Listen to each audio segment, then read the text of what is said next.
Assalamualaikum warahmatullahi wabarakatuh. Shalom, Om Swastiastu, Namo Buddhaya, Salam kebajikan. Sebelumnya, perkenalkan saya Rayania Rahman dengan NIM 230443116 dari Prodi D4 Akuntansi Keuangan Terapan kelas 4A. Di sini saya ingin mempresentasikan hasil proyek saya, yaitu analisis laporan keuangan pada PT Solusi Bangun Indonesia Tbk. Tapi sebelum itu mungkin ada sedikit latar belakang yang saya ingin menjelaskan. Industri semen itu kan bagi siapapun itu industri semen itu penting ya, karena bagi perekonomian suatu negara itu si industri semen ini berperan dalam pembangunan negara khususnya di bidang infrastruktur. Informasi juga nih teman-teman bahwa industri semen di Indonesia itu sedang menghadapi tantangan yang mana berupa rendahnya tingkat utilisasi pabrik semen dan turunnya moratorium pembangunan pabrik baru. Di sini industri semen itu tengah mengalami oversupply seiring dengan terus tumbuhnya kapasitas produksi. Jangan nih Pak, bahkan di tahun 2023 dari 119 juta ton kapasitas pabrik semen yang ada di Indonesia, penyerapan pasarnya itu hanya 65,5 juta ton atau baru terrealisasi sebesar 55%. Kondisi ini memaksa pelaku industri untuk beradaptasi dan meninjau ulang strategi bisnis serta efisiensi operasionalnya. Nah, di tengah tekanan kompetitif tersebut, laporan keuangan ini tuh menjadi alat yang penting dalam menilai seberapa mampu sih sebuah perusahaan itu bisa bertahan dan tumbuh dalam iklim industri yang menantang. Nah, di sini saya akan menganalisis laporan keuangan pada PT Solusi Bangun Indonesia Tbk yang merupakan salah satu perusahaan semen terkemuka di Indonesia. Analisis ini akan difokuskan pada laporan keuangan tahun 2023 sebagai gambaran terbaru atas kinerja keuangannya. Tapi sebelum itu, kita kenal dulu sama PT Solusi Bangun Indonesia. Nah, PT Solusi Bangun Indonesia ini didirikan pada 15 Juni 1971. Perusahaan ini merupakan salah satu perusahaan terbesar dalam industri semen di Indonesia dengan total kapasitas produksinya mencapai 14,86 juta ton semen per tahun. Nah, perseroan ini juga telah beroperasi sejak komersial sejak tahun 1975 dan jangkauan pemasaran produk di dalam dan juga luar negeri. PT Solusi Bangun Indonesia ini memiliki usaha di bidang industri bahan bangunan, perdagangan, pertambangan, dan pengelolaan limbah. Atau mungkin secara sederhana kita bisa sebut sebagai industri semen, teman-teman. Perusahaan ini memiliki 4 pabrik semen terintegrasi yang tersebar di beberapa wilayah, yaitu di Lampung, Jawa Barat, Cilacap, Jawa Tengah, Tuban, Jawa Timur, dan Loka, Aceh yang dioperasikan oleh anak usahanya yaitu PT Solusi Bangun Andalas. Nah, selain itu perusahaan juga mengoperasikan 2 tambang agregat terbesar di Indonesia serta lebih dari 30 jaringan batching plant untuk produksi beton jadi yang dikelola oleh anak usahanya juga nih, yaitu PT Solusi Bangun. Nah, terus produk-produknya tuh ada apa aja sih di PT Solusi Bangun Indonesia ini?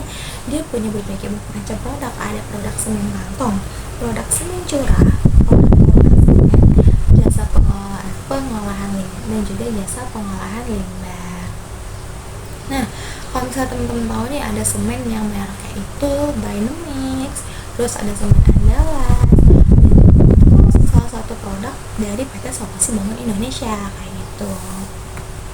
Nah, lalu kalau misalnya kita melihat dari sejarahnya nih teman-teman, ternyata PT Solusi Bangun Indonesia ini memiliki sejarah perubahan nama.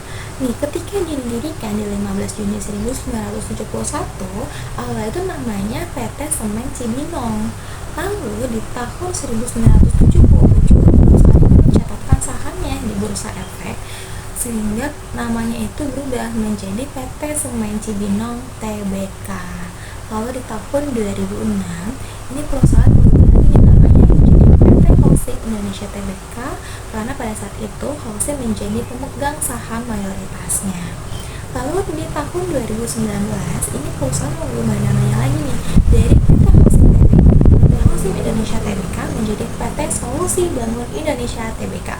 Pergantian nama ini merupakan konsekuensi dari pelepasan saham perseroan oleh Lafarge Holding yang melepas seluruh pemegang sahamnya yaitu 80,64% kepada PT Semen Indonesia Persero Tbk melalui anak usahanya si PT Semen Indonesia Industri Bangunan di tahun 2019 ini. Jadi dengan adanya akuisisi saham dan perubahan nama perusahaan, kedua anak usaha perseroannya juga ikut berubah nama gitu.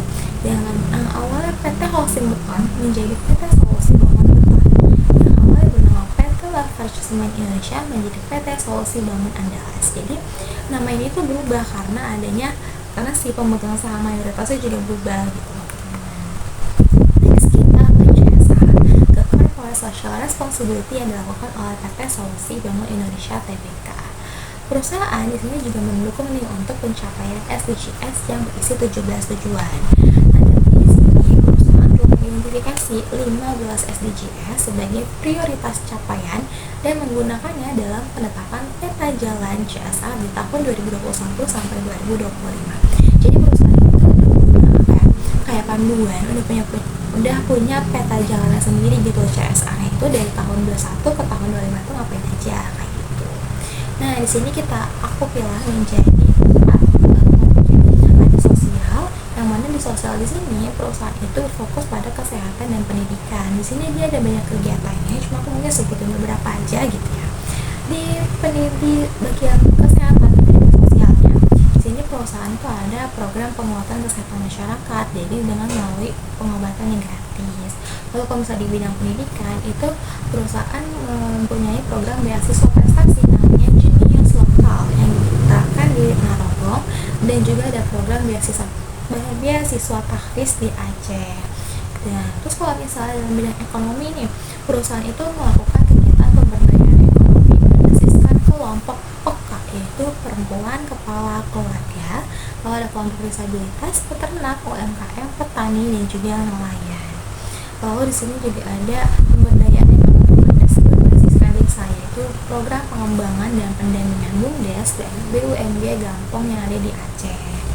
Lalu kalau misalnya dalam bidang lingkungan, perusahaan ini memiliki program pemberdayaan masyarakat tanggap bencana atau yang disingkat sebagai program Mas Kencana. Lalu ada juga pengembangan bank sampah yang berbasis masyarakat, yaitu di Narogong Aceh dan di Cilacap dan Banyumas. Jadi bank sampahnya ini tuh emang dikelola, dan untuk selanjutnya itu dikelola oleh si masyarakat kayak gitu ya. Mana mengisi bank sampahnya pada masyarakat yang awalnya juga masyarakat. Lalu di bagian hukum dan tata kelola, di sini perusahaan itu memiliki pengembangan aplikasi digital untuk tata kelola CSR-nya ya teman-teman. Yang awalnya itu dari aplikasi Approver yaitu CSR Improve menjadi CSR Integrated Management System atau CIMS. Nah, aplikasi ini itu mengintegrasikan antara proses approval dan dokumentasi perencanaan, pelaksanaan, monitoring, dan evaluasi program-program CSR berbasis web yang mobile friendly. Nah, kalau kita ke CSR, sekarang kita membahas ke topik keberlanjutan. Sebenarnya CSR ini tuh juga sebagai salah satu upaya keberlanjutan di suatu perusahaan, tapi di sini kita bahas keberlanjutan secara lebih luasnya lagi. Di sini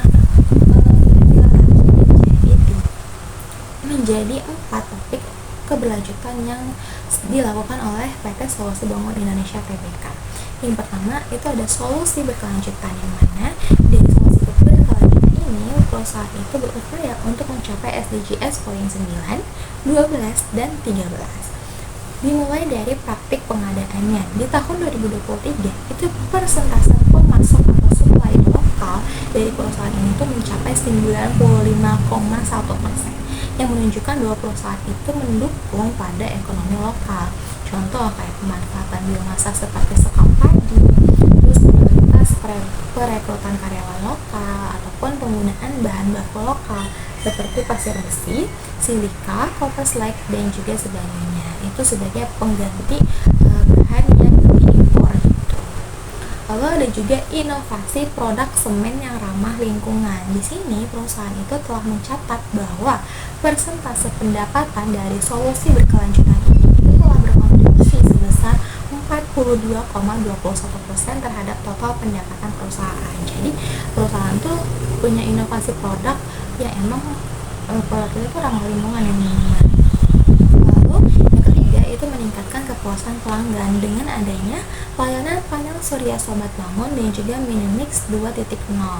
Nah, Minimix ini tuh merupakan kendaraan pengantar untuk akses jalan yang sempit. Nah, kalau tadi di bagian solusi berkelanjutan, kita ke bagian lingkungan, yang mana dari aspek lingkungan ini perusahaan itu berupaya mencapai SDGs poin 6, 7, 11, 12, 13, dan 15.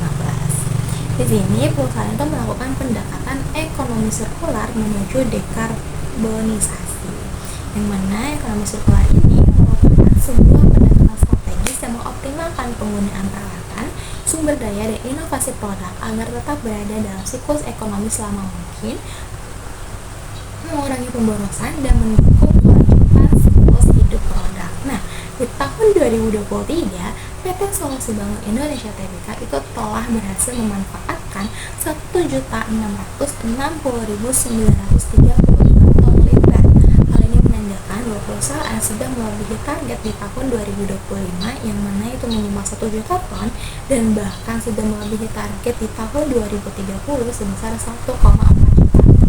Di sini tuh perusahaan berhasil untuk memanfaatkan sekitar 273 ton limbah B3 dan juga yang 3 dari pihak eksternal sebagai bahan bakar alternatif untuk menggantikan 12% penggunaan batu bara. Nah, selain itu di sini juga ada program pengelolaan air limbah yang mana di tahun 2023 itu berhasil memanfaatkan kembali sekitar 7.000 meter kubik air untuk penyiraman tanaman, mengurangi ekstraksi air tanah, dan mendukung konservasi air tanah di pabrik yang ada di Tuban. Akhirnya kita next ke aspek sosial yang mana perusahaan itu berupaya untuk mencapai SDGs nomor 4, 8, 9, 11, dan 17. Di sini kita bagi menjadi sosial kepada karyawan dan juga masyarakat sekitar. Tentunya perusahaan pasti dimulai dari yang asetnya dulu nih, yaitu si karyawannya. Di sini perusahaan itu melakukan program pembentukan talenta yang agile, adaptif, dan inovatif, lalu memelihara budaya inovasi dan memperkuat sinergi dengan induk usahanya, yaitu SIG atau PT Semen Indonesia. Nah, lalu untuk sosialisasi di masyarakat sekitar, ada program keberlanjutan yang diimplementasikan melalui program CSR-nya. Di sini perusahaan menerapkan prinsip good corporate governance dalam pengelolaan CSR untuk memastikan transparansi dan akuntabilitas melalui sistem tata kelola digital, yaitu CSR Integrated Management System, yang mana tadi udah aku sempat jelaskan juga program-program CSR dari perusahaan ini. Lalu aspek selanjutnya yaitu ada di tata kelola perusahaan yang baik. Di sini PT Solusi Bangun Indonesia Tbk itu berkomitmen pada keberlanjutan dan bertujuan untuk memberikan dampak secara luas, yang mana itu dimulai dari struktur tata kelola keberlanjutannya, yang mana perusahaan itu mengimplementasikan praktik yang terbaik sehingga setiap manfaat itu dapat dirasakan oleh semua pihak.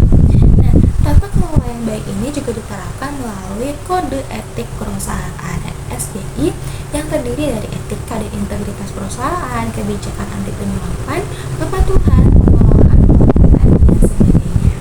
Nah, di tahun 2023, perusahaan ini tuh berhasil memperoleh sertifikat dan mengimplementasikan ISO 37001 yang merupakan sistem manajemen anti penyuapan untuk meningkatkan praktik yang sesuai dengan prinsip tata kelola perusahaan yang baik. Nah, untuk pelatihan kode etiknya pun juga dilakukan oleh perusahaan setiap tahun, yang mana itu wajib diikuti oleh seluruh karyawannya. Next, kita bahas akun unik. Kira-kira di PT Solusi Bangun Indonesia yang merupakan perusahaan di industri semen itu yang akun uniknya ada apa aja ya? Kita cek. Di sini ada aset tetap dan tanah pertambangan. Akun ini merupakan bagian dari aset tetap berwujud. Nah, dapat kita ketahui nih bahwa di PT Solusi Bangun Indonesia Tbk itu memiliki aset tetap yang salah satunya adalah berupa tanah pertambangan. Hal ini tuh bersifat unik gitu dan strategis untuk di industri semen karena menjadi sumber daya kunci bagi kegiatan operasional di jangka panjang. Tanah tanah pertambangan yang dimiliki atau dikelola oleh perusahaan ini itu menjadi aset yang strategis dan penting untuk menjamin keberlanjutan produksinya, karena ya operasional bisa terganggu kalau misalnya akses terhadap sumber bahan bakunya itu terbatas. Nah, yang kedua ada akun provisi untuk restorasi. Kayaknya nggak semua perusahaan punya akun ini sih, akun provisi untuk restorasi ini merupakan cadangan untuk restorasi sehubungan dengan aktivitas tanah pertambangan. Provisi pembongkaran, reklamasi, dan penutupan tambang itu merupakan provisi yang dibuat oleh perusahaan untuk memenuhi peraturan pemerintah nomor 78 tahun 2010 dan keputusan menteri nomor 1827 tahun 2018. Nah, provisi untuk restorasi itu adalah kewajiban yang dicatat perusahaan untuk biaya masa depan yang harus dikeluarkan guna memulihkan kondisi lingkungan yang terdampak akibat aktivitas operasionalnya. Jadi kan perusahaan ini bergerak di industri semen dan bangunan yang pasti dia mempunyai area pertambangan. Seperti tadi akun sebelumnya itu kan dia punya tanah pertambangan tuh, jadi udah pasti dia punya area pertambangan, terus dia melakukan aktivitas pertambangan dan juga beroperasi dalam skala besar, yang mana kegiatan ini berhubungan langsung nih sama dampak lingkungan. Jadi perusahaan itu tuh wajib untuk mengalokasikan biaya untuk aktivitas reklamasi. Jadi aktivitas reklamasi itu kayak aktivitas beres-beres. Jadi kalau nanti perusahaan ini tuh akan melakukan aktivitas reklamasi di masa depan untuk beres-beres lingkungannya, kayak contoh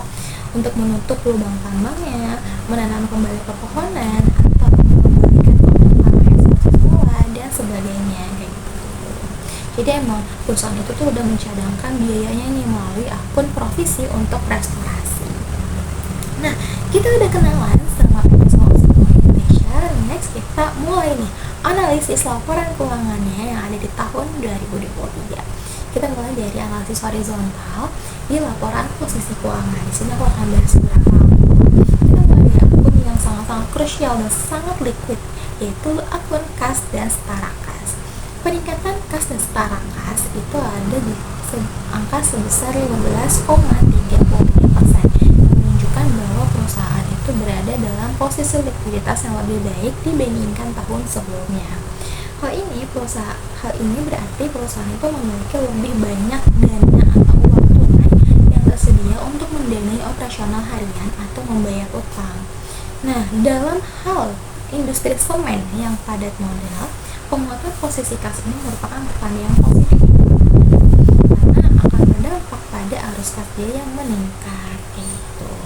Next kita ke akun piutang usaha pihak berelasi. Nah, piutang usaha pihak berelasi ini memiliki kenaikan yang mana itu menunjukkan bahwa PT Solusi Bangun Indonesia Tbk ini memberikan lebih banyak penjualan atau pembiayaan secara kredit kepada entitas yang masih berada dalam satu grup atau memiliki hubungan kepemilikan. Nah, kenaikannya ini hampir 45% dan ini cukup tergolong besar gitu loh, karena meskipun secara umum misalnya hubungan kepemilikan, tapi saldo yang terlalu besar dan terus meningkat ini bisa mengindikasikan adanya penundaan pembayaran atau kelonggaran kebijakan terhadap perusahaan. Jadi perusahaan ini perlu menjaga pengendalian internalnya supaya saldonya ini tuh agar tetap transparan dan tidak membebani arus kas operasional di masa depan. Di sini persediaan perusahaan itu turun sebesar 7,21% yang tercatat dalam laporan posisi keuangannya. Tapi di sini tuh tidak serta-merta mencerminkan adanya efisiensi operasional, kan misalnya persediaannya itu menurun berarti udah banyak yang terjual gitu ya.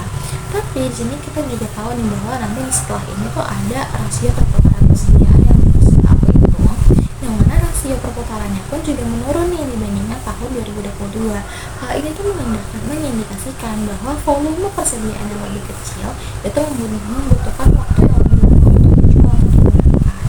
Nah, dalam industri semen, turunnya perputaran ini tuh dapat terjadi karena memang adanya pelemahan permintaan dari sektor konstruksi atau infrastruktur atau tingkat utilizasi pabrik yang menurun seperti yang aku jelaskan tadi di awal. Sehingga di sini perusahaan mengurangi produksi untuk menghindari penumpukan stok. Jadi persediaan ini tuh menurun bukan karena dia banyak persediaan atau terjual atau keluar gitu, tapi memang perusahaan sini mengurangi produksinya untuk menghindari penumpukan stok karena adanya penurunan permintaan gitu. Terus next kita ke akun kas dan startup kas yang dibatasi penggunaannya. Ini sebenarnya nggak terlalu jauh beda sama kas dan startup kas di awal, tapi dia di sini tuh kas yang ini tuh nggak bisa digunakan secara bebas oleh perusahaan karena dibatasi oleh ketentuan kontraktual atau hukum tertentu.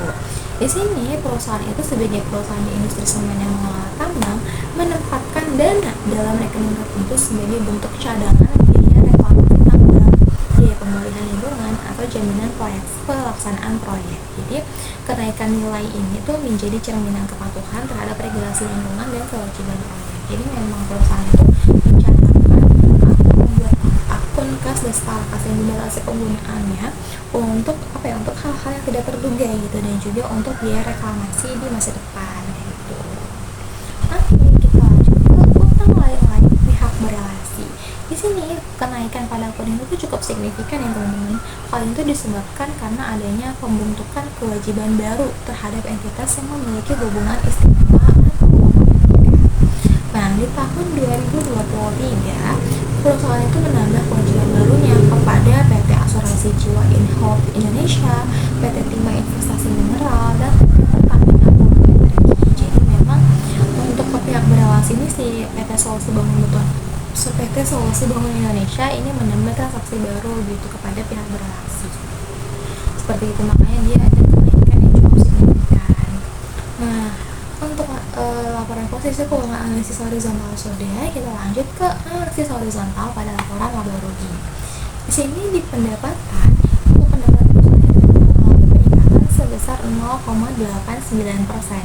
Hal ini tentu didukung dengan penjualan yang meningkat pada beberapa produk juga ya teman-teman. Jadi penjualan itu ada peningkatan di produk semen, bukan jadi, jasa konstruksi, dan juga agregat. Lalu ke beban pokok pendapatan. Di sini beban pokok pendapatan itu mengalami kenaikan yang dimana kenaikannya ini tuh lebih signifikan gitu dibanding sama kenaikan pendapatannya. Kenaikan ini disebabkan oleh bahan impor yang naik karena efek kurs, kenaikan biaya publikasi, serta penyusutan dan deflasi. Di sini kan memang bahan impornya juga dia ada bahan impor yang naik ya karena efek kurs. Tapi di sini nggak serta-merta perusahaan itu tuh bisa meningkatkan harga jual dari produknya juga, karena memang industri semen itu lagi menghadapi suatu tantangan yang tadi aku sebutkan di awal, maka permintaan produknya pun jadi menurun gitu. Jadi kalau misalnya perusahaan ikutan ningkatin harganya juga, jadi takutnya permintaannya juga menurun lagi gitu teman-teman. Lalu di sini ada distribusi dan penjualan. Nah, di akun ini itu terdapat penurunan sebesar 8,84%. Yang salah satu penyebabnya adalah menurunnya jumlah gaji untuk karyawan bagian penjualan. Penurunan ini dapat disebabkan pengurangan karyawan yang terjadi pada bagian penjualan. Jadi gaji itu kan dipisah ya teman-teman, untuk karyawan yang ada di bagian penjualan sama karyawan di bagian yang lain. Nah, karyawan yang di bagian penjualan ini tuh ada pengurangan, dan sehingga jumlah gaji atau yang diberikan juga menurun. Lalu ada akun umum dan administrasi. Nah, di akun umum dan administrasi ini justru ada peningkatan sebesar 1,55%. Hal ini disebabkan oleh kenaikan gaji tahunan bagi karyawan administrasi dan manajemen serta biaya pemeliharaan data dan sistem yang juga meningkat. Jadi bedanya kalau misalnya gaji yang ada di umum dan administrasi ini tuh justru dia ada sedikit peningkatan nih teman-teman, karena dia beda bagian gitu loh karyawannya. Nah, terus juga seperti tadi aku sebutkan di awal bahwa ada salah satu program CSR-nya kan dia ada pengembangan aplikasi ya. Nah, karena ada pengembangan aplikasi ini di tahun 2023, maka biaya pemeliharaan data dan sistemnya juga meningkat, yang masuk ke dalam bagian umum dan administrasi. Lanjut ke beban keuangan. Nah, beban keuangan ini mungkin bisa kita sebut juga sebagai beban bunga gitu. Beban keuangan di sini mengalami penurunan karena adanya penurunan pada bunga pinjaman dan bunga sama pembiayaan. Hal ini tentu sejalan nih dengan pinjaman jangka panjang yang juga mengalami penurunan karena transaksi yang sudah selesai atau dilunasi. Jadi memang ada transaksi pinjaman yang sudah dilunasi, jadi nggak ada bunga yang terbebani lagi ke perusahaan. Nah, analisis horizontal sudah, kita lanjut ke analisis vertikal. Kita mulai dari laporan posisi keuangannya. Kita akan bahas nih akun yang berbeda Kita bahas di akun-akun yang sebelah kanannya ya, yang pasifnya nih ya. Kita mulai dari akun beban masih harus dibayar. Kalau secara vertikal, proporsinya terhadap total liabilitas dan ekuitas ini meningkat, yang mengindikasikan bahwa sebagian besar beban operasional ini tuh masih tertunda pembayarannya. Hal ini bisa menandakan strategi pengelolaan kas yang ketat, di mana perusahaan itu menunda pembayaran untuk menjaga likuiditas. Namun, jika penumpukan ini terlalu besar dan berkelanjutan, itu bisa menimbulkan resiko reputasi atau dengan hubungan dengan vendor. Jadi memang perlu tetap dijaga nih supaya akun ini tuh nominalnya nggak makin membengkak gitu. Lalu ada pinjaman bank jatuh tempo setahun, yang mana ini masuk berarti dia masuk ke liabilitas jangka pendek. Nah, secara vertikalnya, proporsi si liabilitas jangka pendek terhadap total liabilitas dan ekuitas itu meningkat tajam, yang mengindikasikan bahwa adanya peningkatan tekanan di likuiditas jangka pendeknya juga. Nah, meski secara substansinya ini bukan pinjaman baru, kenaikan ini menjadi sinyal bahwa perusahaan harus menyiapkan pelunasan atau restrukturasi pinjaman dalam waktu dekat. Jadi, pinjaman bank jatuh tempo setahun ini kan mengalami peningkatan ya dibanding tahun 2022. Hal ini karena adanya pinjaman yang jangka panjang yang udah jatuh tempo nih. Jadi dia yang jangka panjang ini diklasifikasikan ke jangka pendek, jadi dia pindah nih pindah ke akun yang jatuh tempo setahun ini gitu. Ini juga sama di akun yang dia liabilitas sewa jatuh tempo setahun. Kalau misalnya di liabilitas sewa yang pendek ini justru dia menurun nih proporsinya, yang mana ini mencerminkan perbaikan posisi likuiditas serta pelunasan kewajiban yang tepat waktu. Jadi hal ini juga mencerminkan pengelolaan komitmen sewa yang efisien dan mengindikasikan bahwa perusahaan tidak terlalu agresif memperpanjang kontrak sewa baru dalam jangka pendeknya. Jadi ada kontrak sewa yang udah jatuh tempo setahun, tapi habis itu udah segera dilunasi sama perusahaan juga, makanya liabilitasnya dia tuh menurun. Dan sini perusahaan itu dia tidak menambah kontrak sewa yang baru yang dalam jangka pendeknya. Gitu. Lanjut ke provisi untuk restorasi. Kayaknya nggak lengkap ya kalau misalnya akun uniknya itu belum kita bahas nih, yaitu si provisi untuk restorasi. Di sini proporsi akunnya itu tuh tetap kecil gitu, tapi ada pertambahan cuma sedikit gitu ya. Nah, hal ini menunjukkan kesadaran dan komitmen perusahaan terhadap tanggung jawab lingkungan sesuai dengan prinsip keberlanjutan atau ESG, Environmental, Social, and Governance. Nah, biasanya klasemen yang emang dampaknya tuh besar banget ya kalau lingkungan kan dia kegiatan pertambangan gitu. Hal ini mencerminkan bahwa perusahaan itu patuh gitu terhadap regulasi dan pengelolaan risiko non finansial. Jadi akun provisi untuk restorasi ini dia ada peningkatan ya, itu cukup wajar gitu ya, karena memang perusahaan itu wajib untuk mengalokasikan biayanya untuk reklamasi akibat dari kegiatan pertambangannya. Lanjut nih ke modal saham. Sebenarnya masih kita lihat ya, untuk proporsi modal saham itu terjadi penurunan, tapi hal ini tuh bukan karena perusahaan mengurangi modal sahamnya, tetapi karena total liabilitas dan ekuitasnya itu meningkat. Jadi sebenarnya hal ini tuh terutama dari peningkatan saldo laba ditahannya serta penambahan liabilitas jangka pendek. Jadi si total itu ada peningkatan dari saldo laba ditahan dan juga penambahan di liabilitas jangka pendek, seperti pinjaman bank jangka pendek yang naik signifikan, utang pihak berelasi, dan juga lainnya. Nah, dengan bertambahnya total nilai pendanaannya alias liabilitas dan ekuitas ini, porsi modal sahamnya sebagai bagian dari struktur modal itu juga menjadi relatif lebih kecil, tapi sebenarnya nominalnya itu tetap gitu loh. Jadi nominal modal saham itu sebenarnya nggak berubah, tapi karena si bagian proporsi yang sebagai acuannya si total liabilitas dan ekuitas ini meningkat, maka dia jadi menurun gitu proporsinya. Next, kita ke laporan laba rugi untuk analisis vertikal ya teman-teman. Kita ke pendapatan. Sebenarnya kalau dari sudut pandang analisis vertikal, pendapatan ini kan selalu menjadi basisnya utama ya, alias dia itu yang 100% gitu ya dalam laporan laba rugi.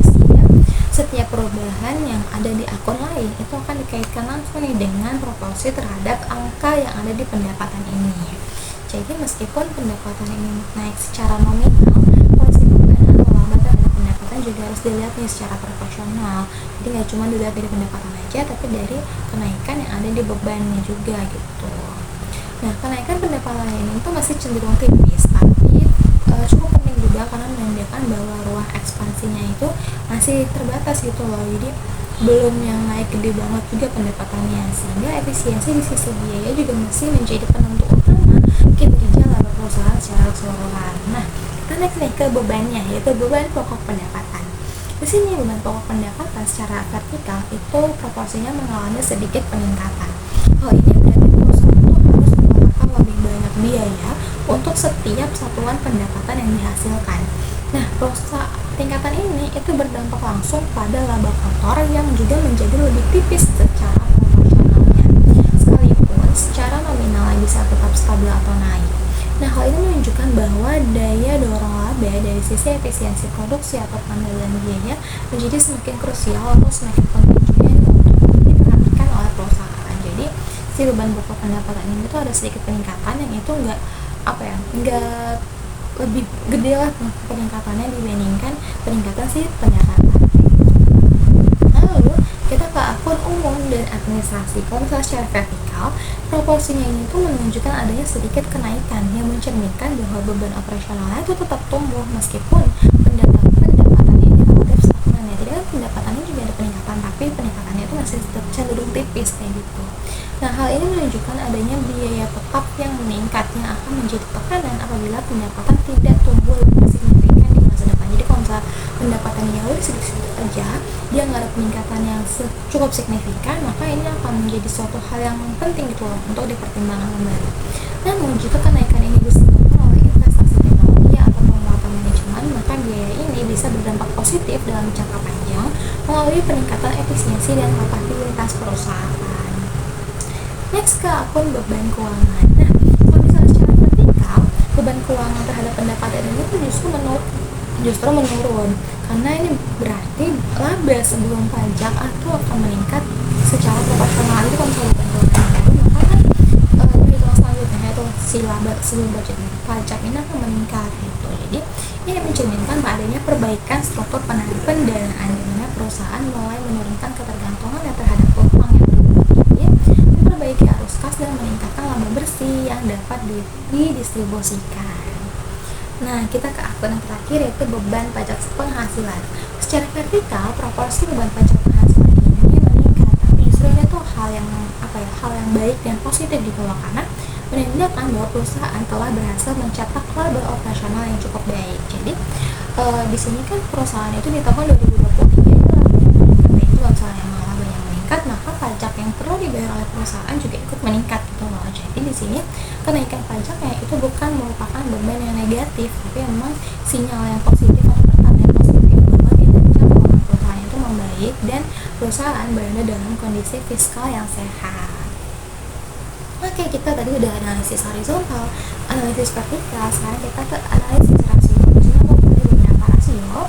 Kita bahas dari yang rasio lancar atau current ratio. Di sini berdasarkan hasil perhitungannya, rasio lancar si PT Solusi Bangun Indonesia Tbk itu meningkat nih dari 1,04 pada tahun 2022 menjadi 1,1 di tahun 2023. Peningkatan ini menunjukkan bahwa perusahaan itu memiliki likuiditas yang lebih baik di tahun 2023. Jadi sini perusahaan itu lebih mampu gitu untuk memenuhi kewajiban jangka pendeknya dibandingkan dengan tahun sebelumnya.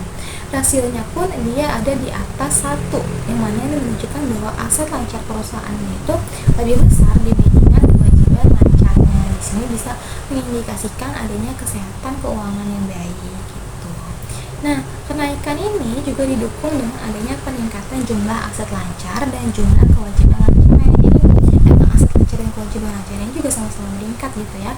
Nah, peningkatan ini bisa kita lihat nih bahwa adanya peningkatan kas dan setara kas, yaitu deposito jangka pendek di Bank Rakyat Indonesia. Lalu ada juga peningkatan utang usaha kepada pihak berrelasi.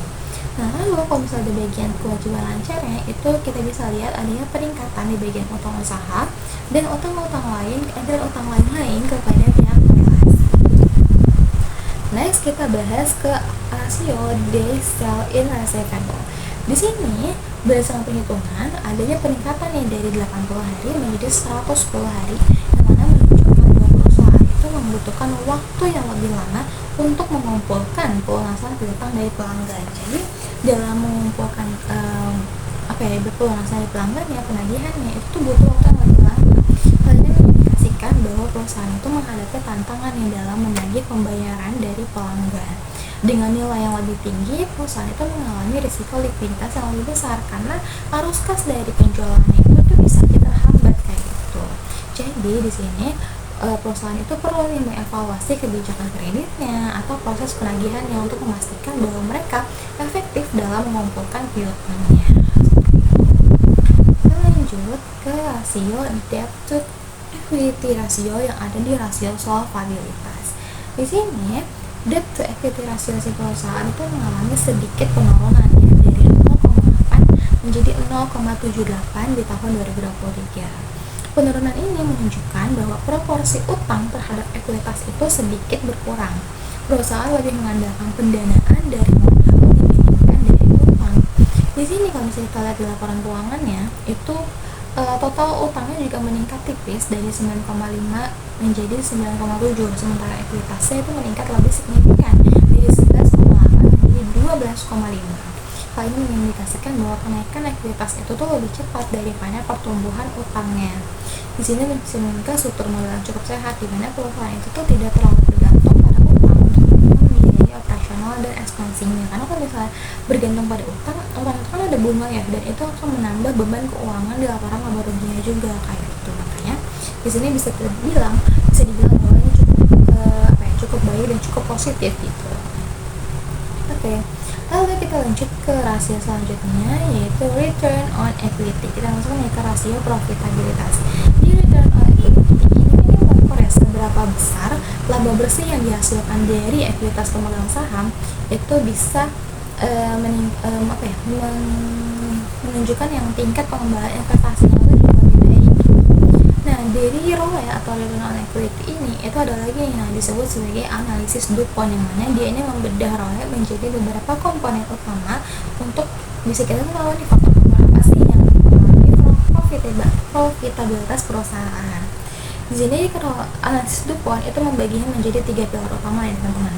Yang pertama itu net profit margin. Di sini itu perusahaan mengalami kenaikan di laba bersihnya walaupun tantangan produksinya juga meningkat. Hal ini berarti perusahaan mengelola keuangan dengan lebih efisien, yaitu dengan adanya penurunan beban bunga. Kenaikan laba bersih di tengah harga yang naik itu cukup bisa dibilang pencapaian besar juga gitu loh, karena menunjukkan ketahanan manajemen terhadap tantangan eksternal. Lalu yaitu yang kedua ada asset turnover. Di sini dia nilai total aset turnover-nya juga relatif stabil dari 2022 ke 2023. Jadi dia tuh nggak ada perubahan yang signifikan juga dalam efektivitas penggunaan total asetnya. Hal ini normal sih untuk di industri semen yang emang industrinya tuh padat modal dan juga sulit meningkatkan perputaran asetnya secara cepat.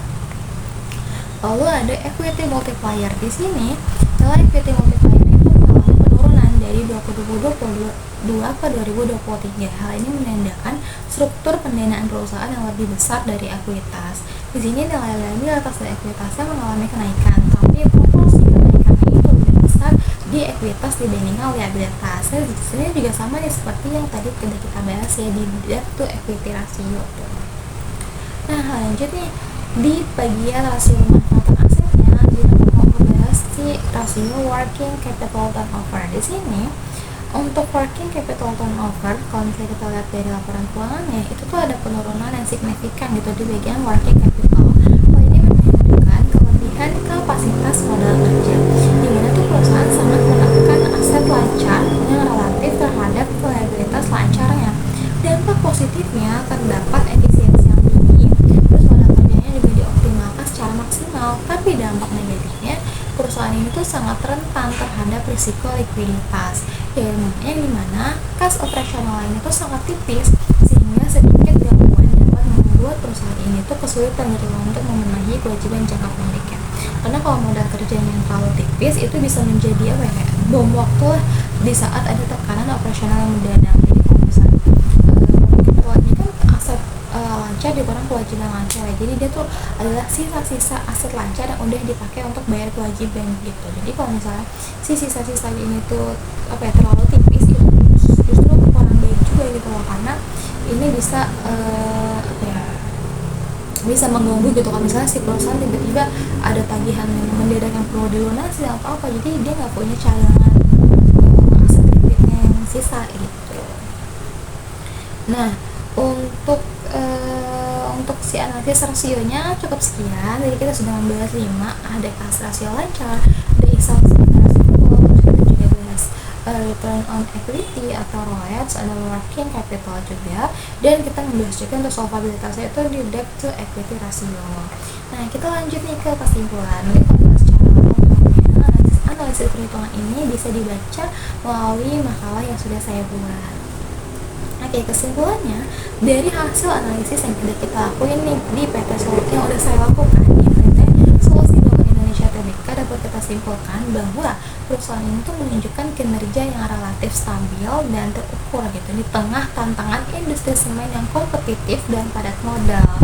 Nah, kalau kita lihat dari analisis horizontalnya, dia menunjukkan adanya fluktuasi signifikan di beberapa akun, kayak pinjaman bank, liabilitas derivatif, dan pivotan antar pihak berrelasi yang emang harus terus dipantau nih karena berdampak langsung kepada struktur likuiditas dan juga arus kasnya. Kalau misalnya dari analisis vertikal, di sini tuh perusahaan masih bergantung pada beban pokok pendapatan yang cukup tinggi terhadap pendapatan, sehingga efisiensi operasionalnya perlu terus untuk ditingkatkan. Lalu dari rasio keuangannya juga itu menunjukkan tingkat likuiditas yang terjaga, solvabilitasnya yang juga masih sehat, dan profitabilitasnya yang tipis tapi cenderung meningkat. Lalu kalau kita lihat dari aspek keberlanjutannya, si PT Solusi Bank Indonesia ini juga telah menunjukkan komitmennya nih terhadap tanggung jawab sosial dan lingkungannya melalui penyediaan dana pemulihan lingkungan. Tadi kan ada akun provisi untuk restorasi, yang mana itu adalah cadangan dana untuk biaya reklamasi. Terus ada dan praktik-praktik bisnis berkelanjutan lainnya yang dilakukan oleh perusahaan. Tadi ada inovasi produk yang ramah lingkungan, terus ada meningkatkan kepuasan pelayanan juga. Jadi banyak hal yang dilakukan, banyak program yang dilakukan oleh perusahaan untuk praktik keberlanjutannya kayak gitu, sehingga hal ini bisa mendukung reputasi perusahaan di mata publik dan juga investor jangka panjang. Terlebih perusahaan ini tuh kan berada di industri semen yang memang sedang menghadapi tantangan dan juga sedang